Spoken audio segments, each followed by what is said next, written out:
I'm going to challenge you tonight to revise your thinking and to reconsider some fundamental assumptions. Assumptions that are so deeply embedded in our consciousness that we don't even realize that they're there. This is a map by the artist Tom Friedman. The assumptions that I'm going to talk to you about today is another kind of a map that tells us how the world works.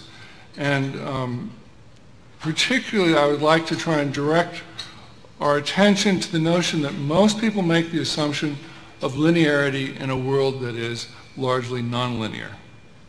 I hope that at the end of this talk the meaning of that statement will be clear, but we won't be getting there in a linear fashion. Some of you know that I've written a book that many people find controversial called State of Fear. And I want to tell you how I came to write it. Because up until about 5 years ago, I had very conventional ideas about the environment and the environmental movement. This book really began in 1998 when I had decided to write a novel about a global disaster. That was one of the first books I'd written, and I thought, well, I'm old now, I'll write another one. And in the course of my preparation for this book, I rather casually reviewed what had happened at Chernobyl, because I regarded Chernobyl as the largest man-made disaster that I knew about.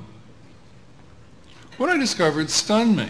Chernobyl was a tragic event, but nothing remotely close to the global catastrophe that I was imagining. About 50 people had died in Chernobyl, roughly the number of Americans that die every day in traffic accidents. I don't mean to be gruesome, but it was a setback for me. You can't write a novel about a global disaster in which only 50 people die. I was undaunted. I began to research other kinds of disasters that might fulfill my novelistic requirements. And that's when I began to realize how big our planet really is and how resilient its systems ordinarily seem to be. Even though I wanted to create a fictional catastrophe of global proportions, I found it hard to come up with a credible example. I couldn't actually come up with anything that I would believe.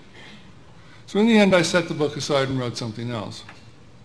But the shock that I had experienced reverberated in me for a while, because what I'd been led to believe about Chernobyl was not merely wrong, it was astonishingly wrong.